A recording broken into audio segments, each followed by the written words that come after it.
We're on episode 59, which is just a live today. And it will still be up at Webmaster Dan, Dan Land Pro. Make sure you subscribe and hit like. We just come on here to chit chat sometime and just talk about regular things. For my postal retirees, I don't know if you heard, but they're considering making people uh, get uh, option B, even though you may be retired. That's with that Medicaid, that stuff as far as your health plan. You might want to read into that, check up on that, because a lot of people have retired, and it's pretty much like an attack on Social Security or your medical insurance. So you want to check into that, see how it might impact you or your spouse or your family in your retirement. And it's still out to play. They're talking about putting that in the law. So a lot of things is happening. So I'm going to come over here on a political platform today. We're going to talk about what these midterms you got coming up in January. Now, I'm not a political person. You never hear me with the cliches about elections, et cetera, et cetera.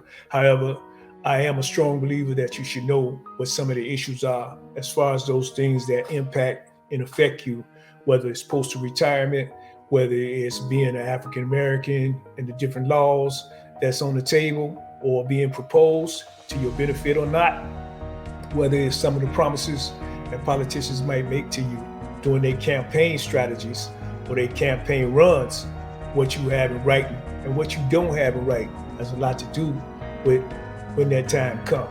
So you got your midterms coming up. So some of these things you need to be abreast of so you'll know what's actually on the table that's going to impact your life directly, whether it's monetary or otherwise, especially postal retirees. I want everybody that's retired and still working for the post office to start reading up on some of that stuff, check into it and see how it impacts you. Today, I want to talk about something as far as my personal experience. And, I always like to share things, whether it's technology or some of the things I'm working on. Basically, what I'm primarily working on now is animation, getting real deep into animation and characterization, because it's a lot of things I want to express through animation. Now, people see me do, say, the documentary thing. You see me do live streaming. You can see me introduce a lot of things over the years, dating all the way back to what I always emphasized when we first started shooting social dance live, right on location in the middle of the dance floor or in the middle of the contest. And that strategy began up at MSBU in Milwaukee. That's where it originated and that's where it came from. Actually being on the dance floor during the contest and filming people in the process of the contest and staying out of the way, of course, and out of sight. And that way you can capture the best footage possible and the most exciting footage. And we haven't done that for a while. But if you look at a lot of this footage, let me tell y'all something so y'all can understand. A lot of this footage that you might encounter on these different pages and platforms, that footage belongs to me. Or I filmed that footage, or I edited that footage, or I put it out, dating all the way back 20 years ago. We don't make a big stink about it. We was promoting the art of stepping, and we was all making our contributions to that effort. So you continue to use that footage because it's historic, it's classical, and sometimes it express parts of the dance that people need to see and understand, especially the younger generation that's coming into that community. But anyway, to get back to my subject is that we did a lot of things with technology, but sometimes you need to talk about personal experiences and how you may grow or mature. Now, you heard me mention in one of my videos, I think it was yesterday or the day before, that a lot of us age, but everybody don't mature. Everybody don't develop. Everybody don't evolve or progress or advance into a new state of mind. Now, as people of color, as they call us or categorize us now, we've been called so many things.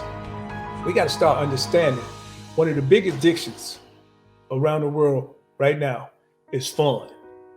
We addicted to fun. I ain't talking about funny. I'm not talking about joy.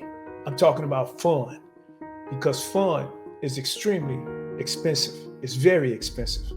And if you look at how much we invest in fun opposed to joy, you'll find that we invest quite a bit, as well as envy and a whole lot of other things.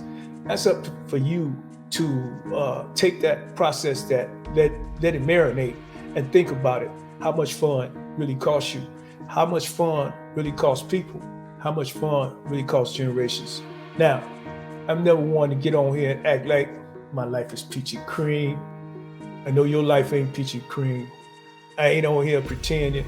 We all have dysfunction in our families, in our friends, in our associates, all around us. So I don't get on here and pretend like I got all the answers and solutions to everything. However, financially, if you want to move up, if you want to advance and evolve and mature, then you need to change your mindset. Now, I think Farrakhan said it better than me. Malcolm X said it better than me. Martin Luther King said it better than me. Many people have expressed that point.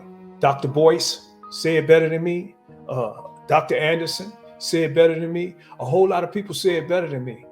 And we need to start listening to some of these people that's telling you what you invest in fun is sometimes part of your oppression, part of your total lack of liberation from the things that hold us in an oppressive state. You don't have to listen to me. You don't have to listen to your family, your parents, your friends, your associates. Think about how much you invest in fun, and think about the concept of slavery and how it's really defined.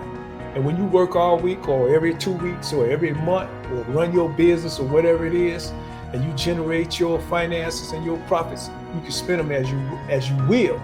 But then at the same time, we can't spend as individuals and complain as a collective. So as a collective, I'm speaking as a collective, financial literacy is very important these days. What we invest in and what we think is fun opposed to joy is totally different. Joy is free. You can get joy skipping down the street. You can get joy, peace, whatever, running around a track field. You can get joy in so many different ways. But why is it? Ask yourself that. Why is it that fun always costs you a lot of money, and sometimes money that you don't even have? Now, as I said, people are entitled to do what they want with their money, just like people are entitled to do what they want with a vote.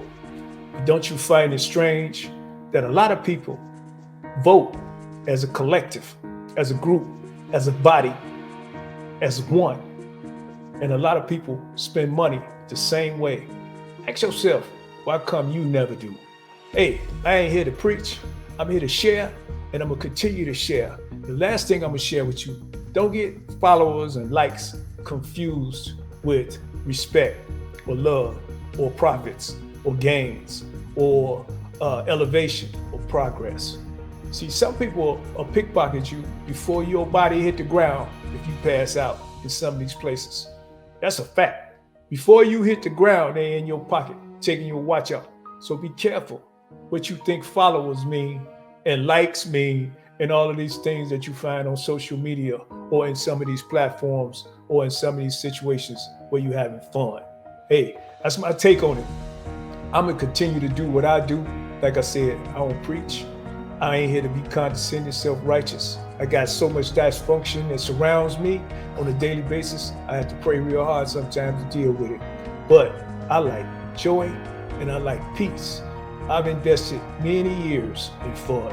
And if I just had a portion of that time, a portion of that money, I probably could have bought a block in one of our communities with maybe 10, 20 houses on it and fixed them up, rehab them to where we won't be asking people for housing, where we won't be asking people for handouts.